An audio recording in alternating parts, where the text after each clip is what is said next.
Good evening, Refuge crowd. I'm glad that you happened on us tonight. I know that one of the things that we're really faced with is trying to trust in the midst of a time where it's really difficult to trust.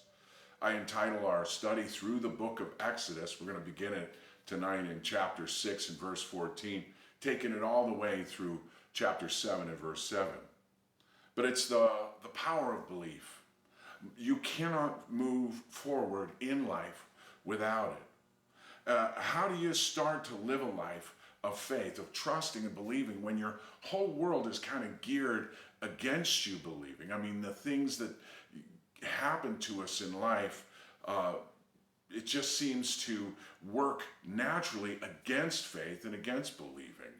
Wouldn't it be amazing if you could just simply say, hey, I believe, and you maybe pray a prayer or do something, and then voila, everything's great, and you know everything's fine, and you're able to apply and head into different types of life in new ways, and unfortunately it's just not that easy. It's in the midst of this struggle that God always invades our life with love and faith and truth. That's what God is constantly doing. He invades our lives through people and through situations where he expresses his love for us. And he tries to excite faith within us, and he confronts us with the truth about us. Last week we left off Moses and Israel and Pharaoh, all in Egypt with this great power play between them all. Becoming more and more paralyzed, they all are. They're more and more polarized. I'm sorry, not paralyzed, polarized. More and more as time goes on, just exactly like the world we're living in today, with all of the lines being drawn and our society, our world becoming more and more polarized as time goes on. And the tendency for you or for me is to give up rather than lean into faith. So before we begin, I want to pray. I want to pray that God would just open up our hearts and minds. So Father, I lift up this Bible study to you this evening, and I ask you to bless it, to direct and guide it, and to fill it with a sense of your love, and with direction and hope for us in Jesus' name. From verses 14 through verse 27, you can read it yourself. It's the modeled history of Israel. From the very beginning, Joseph, he married an Egyptian woman, and she was also the daughter of a pagan priest. And this was the beginning of Israel's involvement in Egypt. And when you read names in those first number of verses from 14 to 27, like Merari and Potiel and Phineas and Moses, all of those names, they're Egyptian names, and every one of these firstborn sons and daughters were connected either genetically, sociologically, or intimately with Egyptians and Egyptian leadership. So they had married into and become part of that world. And so 430 years living in Egypt and that association will have an impact on your life. And it did for Israel, and it does for us too. This is why the Apostle Paul wrote to the Roman church in Romans 12 in verse 2. He said, don't be conformed to this world, but be transformed by the renewing of your mind. When he says don't be conformed, it means don't be, well, the word is I can't even say it, sukapmatizo, which means don't get into their schemes, don't get molded into their thinking, don't get pressed into factoring God out of the equation of your mind and of your life. So the classic case in point, I'll pick it up, chapter 6 and verse 28, and this is what we read. And it came to pass on the day the Lord spoke to Moses in the land of Egypt, that the Lord spoke to Moses, saying, I am the Lord. Speak to Pharaoh, the king of Egypt, all that I say to you. But Moses said before the Lord, behold, I am of uncircumcised lips, and how shall Pharaoh heed me? See, Moses keeps pressing the point to God that he can't talk. He's like, look at me, God. I'm not able to talk. And when he says, I'm a man of uncircumcised lips. I'm thinking, who talks like this when they're talking to God? And he's basically saying, God, I don't know what to say. I haven't prepared to speak. And he's got this problem. Well, I think it's a problem that you and I face more often than not. It's our circumstances that dominate our thinking. For Moses, it was his circumstances that dominated his thinking. See, he sees Pharaoh on that throne in the superpower of the world at the time, and then he looks at himself and he thinks to himself, this is impossible.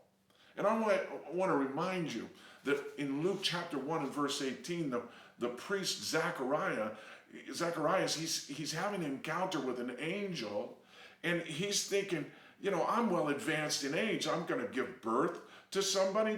They had an unfulfilled dream, a prayer that they had, that they would have a son, but well late into their lives, they couldn't conceive. So they kind of accepted their reality. And God breaks into it with love and with truth, and inspires faith, and Zechariah says, how can this be? Same thing for Mary in Luke chapter 1 and verse 37.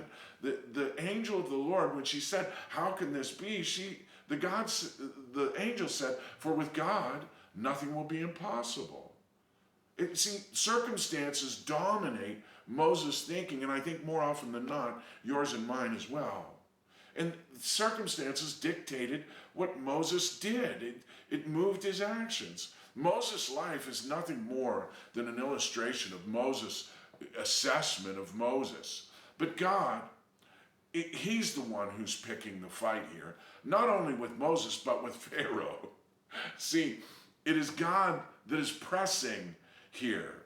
God is pressing each one of us, you and me, to this very day, to, number one, discern the pressing, and number two, identify who it is or what it is that's pressing. In Acts chapter 5, when that famous Pharisee named Gamaliel they asked him what he thought about Peter and John and all this proclaiming of the gospel and Jerusalem being fired up about it. He said, stay away from these guys, because if this is God, you can't overthrow it, lest you even be found to be fighting against God. See, in Moses' reality, and Pharaoh is the most powerful man in the world as far as Moses is concerned. He's educated, he's sophisticated, he's experienced. It's kind of overwhelming, and like it really matters that Moses isn't trained speaker or communicator. And he's thinking in his mind, well, perhaps if I were more Shakespearean, in other words, oh, let my children go, like it's going to mean something, like something that he can do to add some sauce to it, to really convince people.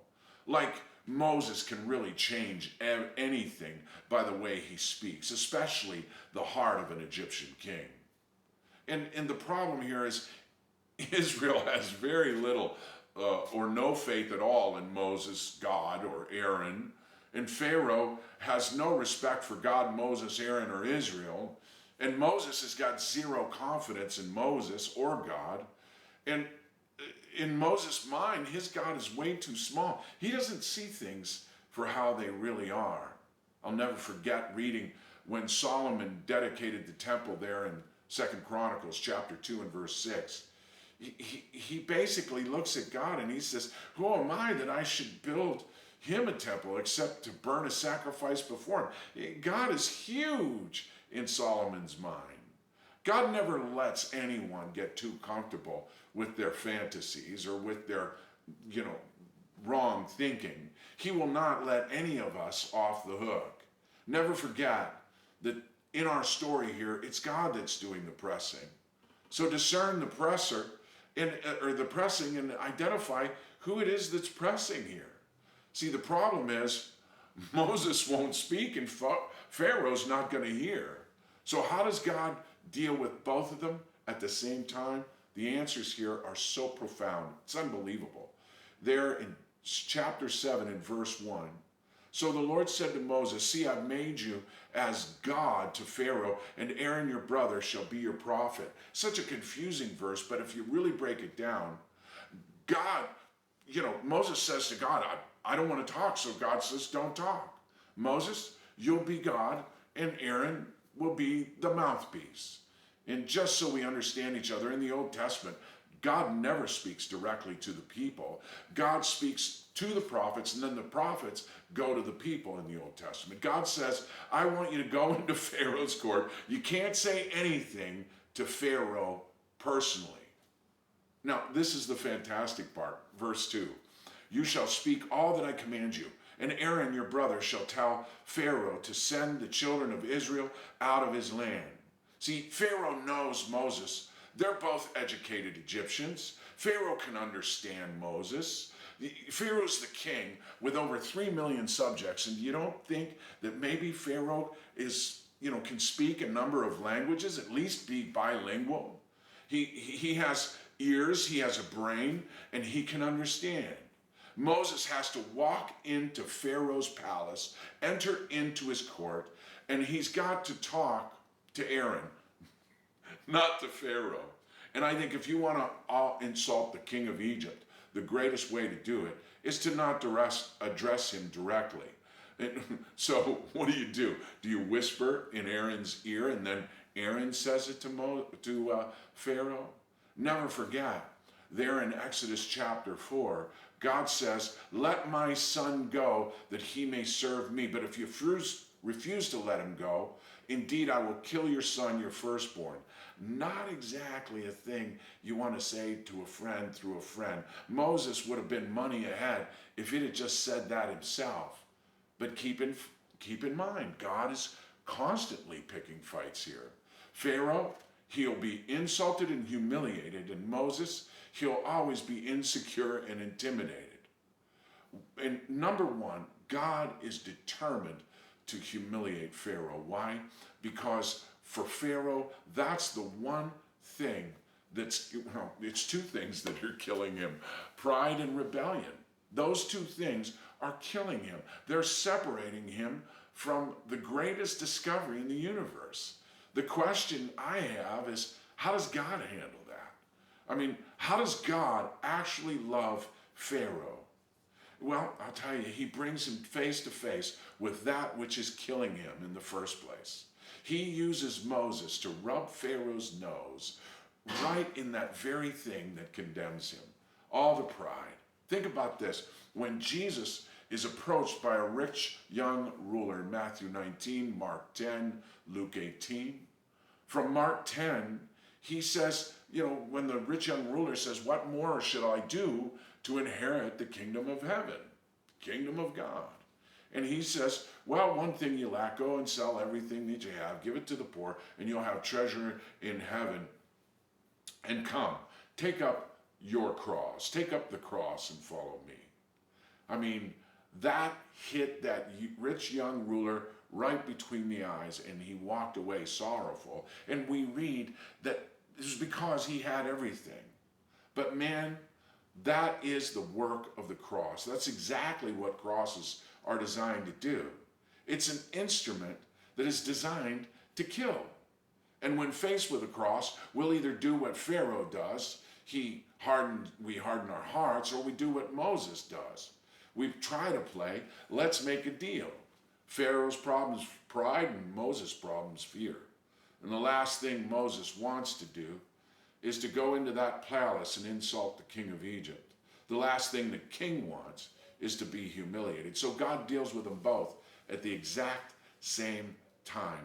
No one ever can escape God. I want to read to you just the last 5 verses of our study tonight. That's from 7:3 to 7. And here we go. This is what God says. And I will harden Pharaoh's heart and multiply my signs and my wonders in the land of Egypt. But Pharaoh will not heed you, that I may lay my hand on Egypt and bring my armies, my people, the children of Israel, out of the land of Egypt by great judgments. And the Egyptians shall know that I am the Lord when I stretch out my hand on Egypt and bring out the children of Israel from among them. Then Moses and Aaron did so, just as the Lord commanded them, and so they did. And Moses, listen to this, Moses was 80 years old and Aaron 83 years old when they spoke to Pharaoh. So now you know that Aaron is Moses' older brother. God often employs irony to get our attention. And this can't be more ironic than ever. By the way, all of this, these Bible stories are more than stories, they're actual history. Yeah, they were slaves in Egypt, and yeah, they were miraculously brought out of Egypt. And for that to happen in such a way is just a mind bender. But think about this. We've got an 80-year-old man leading the way. And if you ever want to change things in your world, the last thing you do is wait for an 80-year-old to get it done. I mean, think it through. When we look at people of faith, they want people in churches, they want a young guy, they want a better guy, they want somebody with the charisma and everything else. But here we have Moses and Aaron. Moses walking into Pharaoh's court, whispering in Aaron's ear while Aaron translates for the king. And everybody's getting more and more pressure as this scene goes on and on. But God is using an 80-year-old and an 83-year-old as instruments in his hand to do something unbelievable or completely impossible. And listen, if God can do that with Moses and Aaron and a nation of slaves, what could God do with you? I want to remind you of something that Mother Teresa once said so long ago. She said, God never called me to be successful. He just called me to be faithful. And so it's about trusting in God and believing him to do the impossible. I want to leave you with a quote from Mother Teresa again. And this is what she said. We, the willing, led by the unknowing, or do the impossible for the ungrateful. We have done so much with so little for so long. We are now qualified to do anything with nothing. And that is because they simply learned to believe. And they hung on to believe with both hands. Listen, God's picking a fight in your life. And I don't know what you're going through tonight. I don't know what you're going through right now. But believe me, you have to discern the pressure and you have to know who's doing the pressing. Sometimes, most times for the Christian, it's God that's picking the fight, not the devil. And if you're willing to trust him in your battle, get this, he is able to deliver you. So willing and able is he that God sent his only begotten Son to this world, that who would ever trust in, believe in, hang on to him, they take up their cross and they follow. They would not perish, but they would have everlasting life. And remember, John 3:17, for God did not send his Son into the world to condemn the world, but that the world through him might be saved. Jesus is the pathway to peace. He's the door. He's the hope. He's the one mediator between God and man, by whom there's no other name given among men under heaven by which we must be saved. And it's through Jesus himself, who takes us by the Holy Spirit to the Father, that we might connect and believe and hope and trust in him. Put your hope in him and believe me, you will never be disappointed. God bless you tonight, and I pray that you have a great week. And Lord willing, we'll see you at church on Sunday. God bless.